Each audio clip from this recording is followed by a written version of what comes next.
কি তুই আমাকে মারলু? নু আর বিশেষ সিংহ মাস্তান করবো।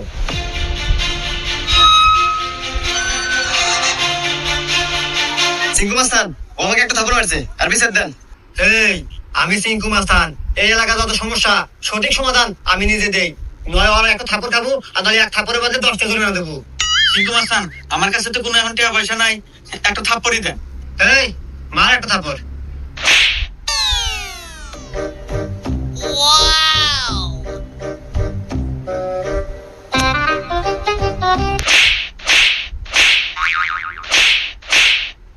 এই যে আমি এখান থেকে যাওয়ার সময় 50 টাকা পরে বাঁচলাম, তো ভাবলাম যে এখানে খরচ করে দিই। এই ধরেন 30 টাকা আপনি দেন আর 20 টাকা দিয়ে দিন, থাকে। কোন দিকে কয় গিরে? লিস্ট আপনি দেন, আমার লাগবে না।